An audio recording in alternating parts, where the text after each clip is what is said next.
रविवारी टीईटीचा पेपर झालाय. पेपर झाल्या काही मुलं आले, सर गणिताचे प्रश्न कठीण गेलेत. का कठीण गेलेत ज्यावेळेस त्यांना विचारलं त्यावेळेस माझ्या लक्षात आलं की तुम्ही जो काही अभ्यास केला तो इन्स्टावर पाहू केला. बरेच लोक ओरडत होते, बोलक्या भावले सुरू होतं, हे करा ते करा ते करा, महत्त्वाचे प्रश्न गेले.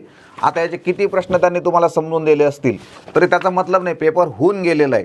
त्याच्या आधी जर तुम्हाला कळलं असतं की प्रश्न कसे येणार त्यावेळेस मग तुम्हाला मार्क भेटले असते.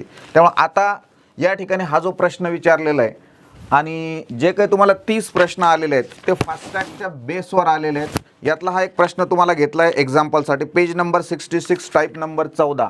तुमच्या पेपर सी सेटमध्ये हा प्रश्न आलेला आहे. प्रश्न क्रमांक 116वर हा तुम्हाला वाचतोय.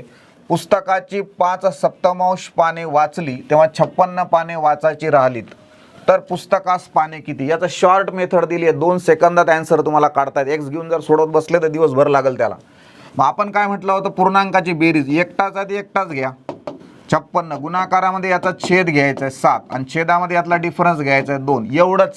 आणि याला तोडलं की तुम्हाला येतं या ठिकाणी 196 पहिल्या क्रमांकाचा ॲन्सर. मग अशा प्रकारचे प्रश्न जर तुम्ही त्याची प्रॅक्टिस केली असती तर 30चे 30ही प्रश्न तुमचे बरोबर आले असते भूमिती सहित. त्याच्यामुळे समोरच्या टीईटीसाठी लक्षात घ्यायचं, बोलक्या बावल्या जराशा सोडा आणि सिरियसली अभ्यास करा.